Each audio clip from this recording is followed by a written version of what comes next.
ये दोस्तों, परागकण की संरचना के बारे में हम चर्चा करेंगे, जिसको हम क्या मेल गैमेटोफाइट कहते हैं। तो ये जो होता है हमारा क्या, एक कोशिकीय अगुणित संरचना होती है, यूनिसेल्ड हैप्लॉइड स्ट्रक्चर होता है। तो हम हेडिंग बनाते हैं अपनी, स्ट्रक्चर ऑफ पॉलन ग्रेन।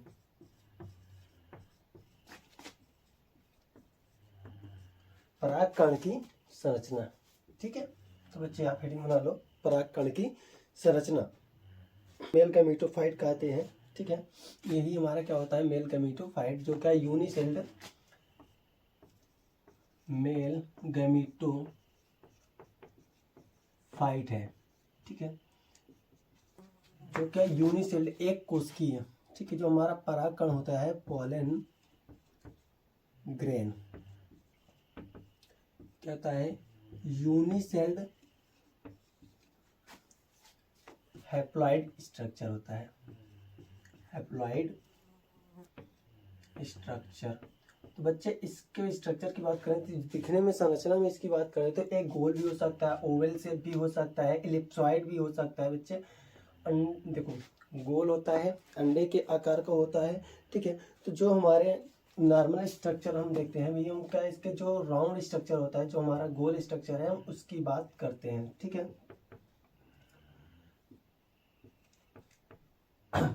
एक कोशिकीय संरचना होती है, जिसमें क्या अगुणित बच्चे, अगुणित मतलब क्या होता है, ये हमारा गैमेटोफाइट स्ट्रक्चर है, जिसमें गुणसूत्र संख्या, जो इसका स्पोरोफाइट जो क्या स्टेज होती है, उससे क्या गुणसूत्र संख्या क्या होती है, आधी, ठीक है।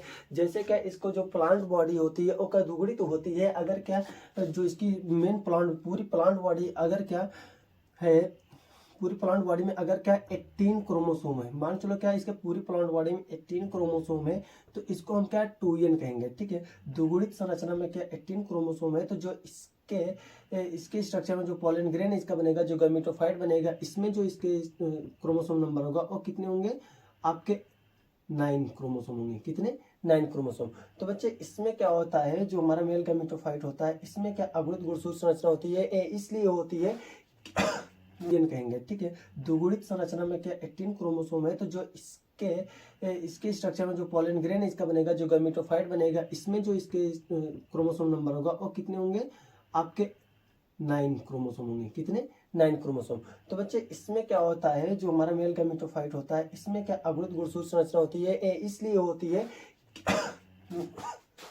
क्योंकि ये फीमेल गैमेटोसाइट के साथ क्या फ्यूज करके, फर्टिलाइजेशन करके न्यू प्लांट बॉडी को या न्यू सीड को फॉर्म करेगा, जिसमें क्या गुणसूत्र संख्या नॉर्मल बनी रहे, या पीढ़ी दर पीढ़ी में गुणसूत्र संख्या क्या सेम बनी रहे, इसलिए क्या यहाँ पर मियोसिस द्वारा हैप्लॉइड स्ट्रक्चर का निर्माण होता है, ठीक है। तो अब हम आगे बात करते हैं, इसके स्ट्रक्चर पर आ जाते हैं। तो थोड़ा सा नॉर्मल बात में बात कर ली, ठीक है। तो अब हम बात करते हैं हमारे पॉलन ग्रेन के स्ट्रक्चर। बच्चे जो हमारा पॉलन ग्रेन है ये क्या है, हमने बताया क्या है आपको, ये गोल है। थोड़ा सा हम बात और कर लेते हैं बच्चे, इसके ऊपर एक लेयर होती है हमारी, जो हमारा बच्चे पॉलन ग्रेन होता है, डबल वाल से वो घिरा होता है, दोहरी परत से ये घिरा होता है। जो वाह्य झिल्ली होती है इसकी, जो वाह्य परत होती है बच्चे, उसको हम क्या कहते हैं, इक्जाइन वाह्यचोल। और जो अंतःवाल होती है, अंतःदीवार जो होती है बच्चे, हम उसको कहते हैं इंटाइन, मतलब क्या, अंतःचोल, ठीक है। तो हम बात करते हैं बच्चे, ये क्या होगी हमारी इंटाइन, क्या है हमारी इंटाइन, जिसको हम क्या कहेंगे, अंतःचोल। थोड़ा सा बड़ा लिख देते हैं, इंटाइन, जिसको क्या कहेंगे, अंतःचोल, ठीक है। तो बच्चे अब इसके बाहर जो हमारी क्या, जो बच्चे इसके ऊपर जो हमारी लेयर होती है और टफ्ट लेयर होती है, और क्या थिक होती है, मोटी होती है, डिजाइनिंग उसकी कुछ बनी होती है, तो हम उसकी बात करते हैं बच्चे। वो जो हमारी लेयर होती है वो हमारी क्या एग्जाइन कहलाती है, जो जिसे हम क्या कहते हैं बच्चे, स्पोरोपॉलिनिन मटेरियल की बनी होती है, ठीक है। तो हम यहाँ से इसका स्ट्रक्चर ले लेते हैं।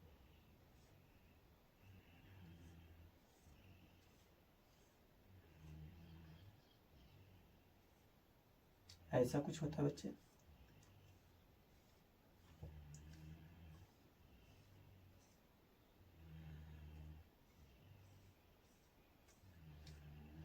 बच्चे कल वाली क्लास जिसने देखी होगी वो इस स्ट्रक्चर को देखकर बता सकते हैं कि ये पोलन ग्रेन किसका बन रहा है। ये हमारे द्विबीजपत्री पादप का पोलन ग्रेन है कि हमारे क्या एक बीजपत्री पादप का पोलन ग्रेन है।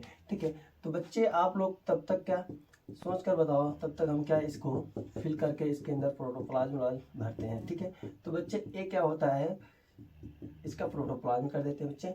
इसके अंदर क्या बच्चे एक लार्ज न्यूक्लियस होता है, और कल मैंने बताया था बच्चे इसका न्यूक्लियस डिवाइड होकर के बच्चे दो सेल बनाता है, दो सेल स्ट्रक्चर। तो यहाँ पर क्या जो है हमारा ये स्ट्रक्चर हम बना देते हैं। एक न्यूक्लियस ऐसा है बच्चे, देखो एक क्या होता है हमारी जब क्या सेल डिवाइड करती है तो बच्चे यहाँ पर क्या दो सेल बनती है। एक जो हमारा न्यूक्लियस बनता है उसके पास थोड़ा सा जीव द्रव क्या होता है सघन हो जाता है, तो यहाँ पर क्या बच्चे जीव द्रव बहुत सघन हो जाता है। फिर उसके बाद क्या होता है इसके ऊपर एक प्लाज्मा मेम्ब्रेन का निर्माण हो जाता है। ठीक है, इसके ऊपर क्या एक प्लाज्मा मेम्ब्रेन का निर्माण हो जाता है। पहले तो ये न्यूक्लियस रहता है, अब बच्चे इसको हम क्या कह सकते हैं, ये सेल हो गया। ठीक है, तो बच्चे ये हमारा का लार्ज सेल है, ये हमारी बड़ी वाली कोशिका है जिसको हम क्या कहेंगे वेजिटेटिव सेल। इसको क्या कहेंगे वेजिटेटिव सेल। तो बच्चे ये हमारी वेजिटेटिव सेल है, और जिसको हम कायिक कोशिका या वर्धी कोशिका कहते हैं। ठीक है, कायिक कोशिका या इसी को वर्धी कोशिका भी कहते हैं। वर्धी कोशिका बच्चे जैसे कायिक जनन या वर्धी जनन एक होता है, तो वैसे यहाँ पर हम क्या इसको वर्धी कोशिका भी कहते हैं या वर्धी कोशिका कहते हो बच्चे। इसी को ट्यूब सेल भी कहा जाता है, ट्यूब सेल। और क्या बच्चे हिंदी में क्या नलिकीय कोशिका। ठीक है, तो एक चीज आपको ध्यान हो जाए बच्चे, यहाँ पर क्या याद कर लो, इसको ट्यूब सेल क्यों कहा जाता है, क्योंकि बच्चे ये क्या करेगा यहाँ पर क्या आपको समझ में आ जाना चाहिए, एक क्या करता है यहीं से पोलन ट्यूब का निर्माण करता है, इसलिए इसको क्या ट्यूब सेल का कहते हैं। तो मतलब क्या पोलन ट्यूब के फॉर्मेशन में रोल प्ले करने वाली जो सेल है वो क्या होती है वेजिटेटिव सेल। ठीक है, इसको हम बात करते हैं बच्चे, एक क्या होता है हमारा इक्जाइन लेयर होती है। क्या होती है इक्जाइन है, जो बच्चे हम क्या हिंदी में इसको बोलते हैं वाह्य चोल। क्या कहते हैं वाह्य चोल। ठीक है, ये हमारी वाह्य चोल हो गई, और क्या है हमारी अंतःचोल। तो बच्चे अब हम इसके स्ट्रक्चर की बात करते हैं। यहाँ पर क्या बना बच्चे, इसके अंदर क्या एक वैक्यूल हम बना देते हैं बच्चे। ये क्या हो गया वैक्यूल, इसको रिक्तिका कहते हैं, रिक्तिका हो गई हमारी। ठीक है बच्चे, तो ये सारे स्ट्रक्चर हो गए। तो अब हम बात करते हैं बच्चे, ये हमारा जो है ये वेजिटेटिव न्यूक्लियस है। ठीक है, जिसको क्या हम कहेंगे कायिक केंद्रक। क्या कहेंगे कायिक केंद्रक। और ये हमारी जनरेटिव सेल है। क्या है जनरेटिव सेल है।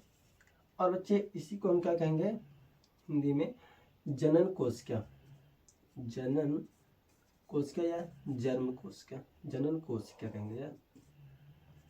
ठीक है बच्चे, तो बच्चे अब हम थोड़ा सा बात करते हैं, हम पहले क्या इक्जाइन के बारे में। ठीक है, किसके बारे में इक्जाइन के। जो बच्चे हमारी क्या इक्जाइन होती है वो बहुत ही क्या टफ्ट लेयर होती है, क्योंकि बच्चे यहाँ से जो हमारे क्या टेप्टम सेल थी वहां से एक मटेरियल निकलता है। कल मैंने बताया था यूबिस बॉडी। यूबिस बॉडी क्या करता है बच्चे निर्माण करता है इक्जाइन का, इक्जाइन का निर्माण करता है। तो बच्चे जो इक्जाइन की परत बनती है यूबिस बॉडी से वो क्या होती है स्पोरोपोलिनिन। तो बच्चे स्पोरोपोलिनिन पर क्या बहुत सारे क्वेश्चन पूछे जाते हैं, इसमें नीट से बहुत सारे क्वेश्चन पूछा जाता है। 16 में पूछा गया था, 20 में पूछा गया था स्पोरोपोलिनिन। ठीक है, ये क्या होता है बच्चे बहुत ही क्या इंपॉर्टेंट क्वेश्चन बनता है, तो इसको क्या स्टार कर लेना। ठीक है, आपको लाइफ में काम देगा बच्चे। ये स्पोरोपोलिनिन होता है, ये बहुत ही क्या रेजिस्टेंट मटेरियल है। क्या है रेजिस्टेंट टू टेम्परेचर बच्चे, टेम्परेचर। ठीक है, एसिड, कल मैंने इसकी चर्चा कर ली थी बच्चे, नॉर्मल एसिड बेस या बच्चे कोई भी एसिड हो, बेस हो, या आप कोई भी एंजाइम, जनरली हम लोग क्या किसी भी चीज़ का डाइजेस्ट करने के लिए क्या एंजाइम का यूज करते हैं, तो बच्चे यहाँ पर किसी एंजाइम का भी प्रयोग करेंगे तब भी क्या ये डिग्रेडेबल नहीं है, मतलब इसको तोड़ नहीं सकता है स्पोरोपोलिनिन को। ठीक है, तो एंजाइम हम लिख देते हैं। तो बच्चे इतना हार्ड सब्सटेंस है कि न तो बच्चे इस पर किसी टेम्परेचर, मतलब ज़्यादा टेम्परेचर का भी कोई प्रभाव नहीं पड़ रहा है, एसिड और बेस या किसी एंजाइम का भी कोई प्रभाव नहीं पड़ रहा है कि वो इसको डिग्रेड कर सके। अगर बच्चे ये डिग्रेडेबल नहीं है तो जाहिर सी बात है ये क्या काफ़ी दिनों तक ये वाइबल हो सकते हैं, काफ़ी दिनों तक ये जीवित रह सकते हैं। तो जो पॉलन ग्रेन है बच्चे वो काफ़ी दिन तक क्या रह सकते हैं और क्या इनको नष्ट नहीं किया जा सकता। तो बच्चे इनके बहुत सारे जीवाश्म में भी आज का मिलते हैं। ठीक है, तो बच्चे मैं बता रहा हूँ कि और क्या नेट में एक बार ऐसा क्वेश्चन भी पूछा गया था कि बच्चे कौन, मतलब कि इसका कौन सा स्ट्रक्चर है जो क्या फॉसिलाइज्ड इसको बनाता है, मतलब कि जो इसको फॉसिलाइज्ड बनाता है या इसको जीवाश्म में बनाता है कि भाई इसके जीवाश्म में आपको मिल सकते हैं। तो बच्चे जो स्पोरोपोलिन लेयर है वही क्या इसको जीवाश्म के रूप में बनाए रखती है, क्योंकि तभी इसके जीवाश्म मिलते हैं। अगर ऐसा ना होता तो क्या ये डिस्ट्रॉय हो जाता है। ठीक है, तो बच्चे ये जो हमारी स्पोरोपोलिन लेयर है या जो एक्जाइन लेयर है वो क्या होती है, थिक होती है। क्या होती है, थिक। अब बच्चे आप बात कर लो थोड़ा सा एक पॉइंट और कि ये स्पोरोपोलिन खुद किससे बनी होती है। ठीक है, जो एक्जाइन है वो तो स्पोरोपोलिन से बनी, स्पोरोपोलिन है, ठीक है, थिकवाल है, वो किससे बनी होती है। ठीक है, तो अब इसकी हम बात करते हैं। तो बच्चे ये क्या होता है, हमारा फैटी एसिड होता है। ठीक है, क्या होता है, फैटी एसिड। कैरोटीनॉइड क्या फैटी एसिड होता है। तो जो हमारा क्या होता है बच्चे, फैटी एसिड। अब बच्चे फैटी एसिड होते हैं जो बच्चे आप लोग को मालूम होगा, फैटी एसिड क्या होते हैं, एक लार्जेस्ट हाइड्रोकार्बन होते हैं। ठीक है, इसमें क्या एक लार्जेस्ट हाइड्रोकार्बन चेन होती है और क्या एसिड ग्रुप होता है। तो हम बात करते हैं बच्चे फैटी एसिड से बने होते हैं। और फैटी एसिड जो होता है बच्चे जो हमारे यहाँ पर क्या फैटी एसिड होता है वो क्या होता है बच्चे, रेजिस्टेंट होता है। क्या होता है, रेजिस्टेंट। ठीक है, ये क्या होता है, प्रतिरोधक। तो बच्चे ये जो हमारा स्पोरोपोलिन है वो किससे बना होता है, फैटी एसिड से। ठीक है, तो इतना हो गया बच्चे हमारे क्या एक्जाइन लेयर के बारे में। अब हम बात करते हैं थोड़ा सा इंटाइन के बारे में। हाँ, तो एक बात और कर लेते हैं बच्चे, जो हमारी क्या ये स्पोरोपोलिन की लेयर है, जो एक्जाइन लेयर है, वो कुछ स्थानों पर क्या बहुत ही पतली होती है या एब्सेंट होती है। ठीक है, कुछ बुकों में लिखा है बच्चे एब्सेंट होती है, कुछ बुकों में लिखा है क्या वहाँ पर बहुत पतली होती है। तो बच्चे जहाँ पर क्या ये स्पोरोपोलिन लेयर क्या एकदम पतली हो जाती है या एब्सेंट होती है, उसे हम क्या कहते हैं बच्चे, जर्मपोर। क्या कह देते हैं, जर्मपोर। तो बच्चे आप लोग को शायद क्वेश्चन का आंसर मिल गया होगा जो मैंने पहले पूछा था कि एक क्या हमारे द्विबीजपत्री पादप का परागकण है या एक बीजपत्री पादप का। तो बच्चे मैंने कल बताया था कि जब क्या एक से तीन, एक हो या दो हो, तीन हो, नॉर्मली तो बच्चे 2 से 3, क्योंकि एक हो जाएगा तो हमारे एक बीजपत्री पादप हो जाएगा। अगर 2 से 3 अगर जर्मपोर हो, जनन छिद्र हो, तो हम उसको क्या कहेंगे, द्विबीजपत्री पादप का परागकण है। तो आप यहाँ पर देख सकते हो जनरली 1 2 3, यहाँ पर 3 जनन छिद्र है। तो ये जाहिर सी बात है कि हमारे द्विबीजपत्री पादप का परागकण है। डेलिकेट बहुत ही पतली क्या होती है बच्चे, ये बनी किससे होती है, तो हम यहीं पर बात कर लेते हैं इंटाइन की। ठीक है,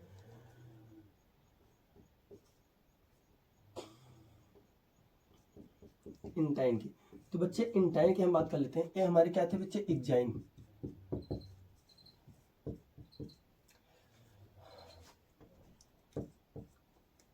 जो बच्चे हमारे इंटाइन जो होती है बच्चे, ये बनी होती है पेक्टोसेलुलोज से। किससे बनी होती है, पेक्टोसेलुलोज से। इंटाइन थिन लेयर होती है, thin layer made up of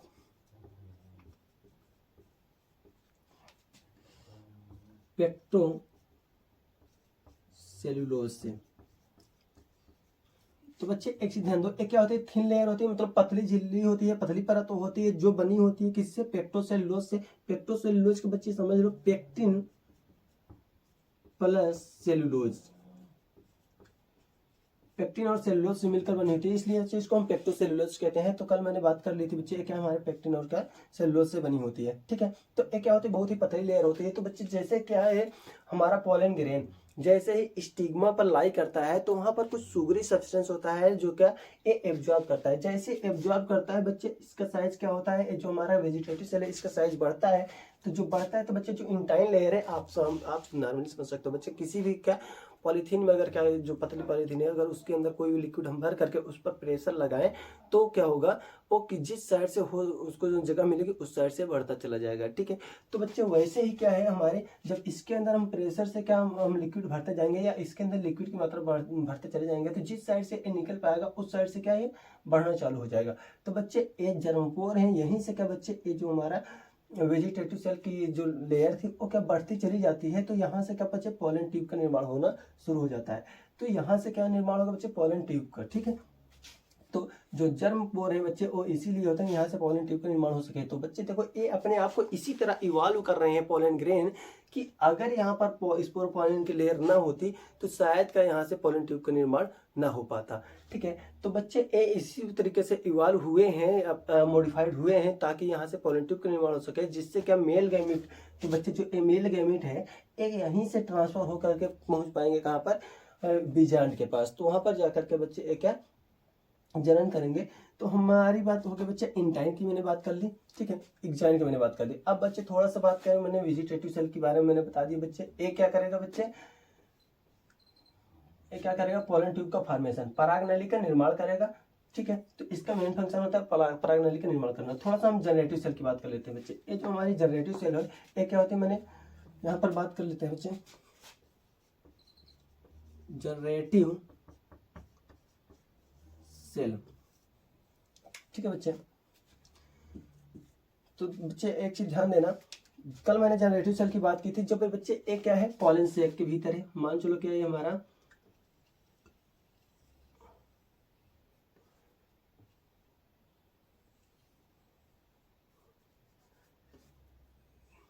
दे बच्चे, ये मान चलो पॉलन सेक है, यहाँ पर बहुत सारे परागकण का निर्माण हो गया। जब यहाँ पर बहुत सारे परागकण का निर्माण हो गया यहाँ पर, तो बच्चे मैंने कल ही बताया था आप लोग को, ये जब परागकण का निर्माण हो गया तो अब इनको बाहर होना है बच्चे। इनको बाहर होना है तो कोई जो 60% एंजियोस्पर्म होते हैं, 60% एंजियोस्पर्म होते हैं, उसमें क्या होता है बच्चे, एक जनरेटिव सेल क्या डिवाइड होकर के दो सेल में बन जाती है। अर्थात दो सेल में बन गई बच्चे तो इसको हम क्या कहेंगे, दो मेल गैमीट बन जाते हैं। क्या बच्चे, टू सेल्ड स्टेज इसको कहते हैं, टू सेल्ड स्टेज कहते हैं, जिसमें क्या होता है बच्चे दो मेल गैमीट बन गए हैं। क्या बन गए हैं, टू मेल गैमीट। तो बच्चे जो होते हैं हमारे क्या दो मेल गैमेट बन जाते हैं जब क्या इस 60% एंजियोस्पर्म जब क्या वो परागकोश के भीतर रहता है तभी। लेकिन बच्चे 40% जो एंजियोस्पर्म होता है तो ये जैसे ही क्या यहाँ से बाहर जब रिलीज होगा, यहाँ से जैसे ही बाहर आएगा बच्चे, जब क्या है परागनली का बनना शुरू हो जाएगा, तब क्या इसके जो जनरेटिव सेल है वो क्या बच्चे डिवाइड होकर के दो मेल गैमेट का निर्माण करते हैं। तो बच्चे ये बात भी आपको समझ आएगी, जो हमारी जनरेटिव सेल है इसका आकार क्या है, ये कैसे रहती है, इसके बारे में मैंने चर्चा कर ली। तो बच्चे उसके बाद क्या होता है, अब हम देखते हैं बच्चे थोड़ा सा एक्स्ट्रा क्वेश्चन कर लेते हैं जो हमारे क्या नॉर्मल हमको याद करके रखना है। ठीक है, तो बच्चे इसका साइज जो होता है पोलन ग्रेन का वो नॉर्मली होता है 25 से 50 माइक्रोमीटर, 25 to 50 माइक्रोमीटर। तो हम बच्चे इसके साइज की बात करते हैं। ठीक है, साइज। ठीक है, तो बच्चे जो साइज होता है इसका नॉर्मली या सामान्यतः कितना होता है बच्चे, 25 to 50 माइक्रोमीटर मीडियम। ठीक है, इसको माइक्रोमीटर पढ़ा जाता है बच्चे, माइक्रोमीटर। ठीक है, तो बच्चे हम थोड़ा सा अब बात करते हैं सबसे छोटे पोलन ग्रेन की। ठीक है, तो जो हमारे क्या सबसे छोटा पोलन ग्रेन होता है, परागकण होता है, वो होता है बच्चे मायोसिटिस इलेक्ट्रिस। ठीक है, मायोसेटिस किसका होता है बच्चे, मायोसेटिस एल्पेस्ट्रिस किसका होता है बच्चे, मायोसेटिस एल्पेस्ट्रिस। ठीक है, तो बच्चे ये क्या होता है, हमारा सबसे छोटा पोलन ग्रेन होता है, जो हमारा सबसे बड़ा पोलन ग्रेन होता है। और एक मिनट बच्चे, हम यहाँ पर नहीं लिखे पॉइंट, इसको हम थोड़ा धीरे करके स्मॉलेस्ट पोलन ग्रेन लिखना चाहिए हमें। ठीक है बच्चे, smallest pollen grain, smallest pollen grain है किसका बच्चे, मायोसेटिस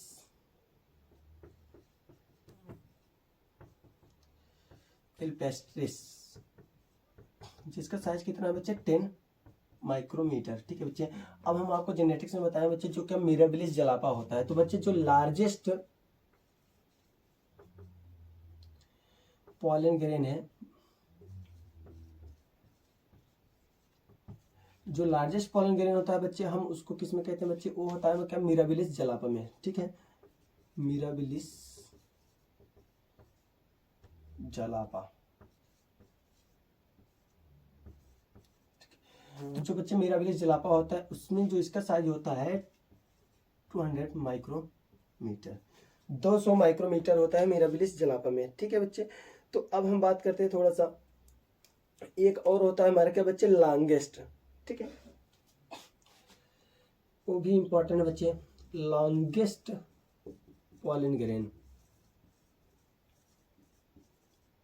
बच्चे आप लोग देखो बच्चे, इसकी हम बात करते हैं, वो क्या होता है हमारा जोस्टेरा में होता है। किसमें होता है, जोस्टेरा।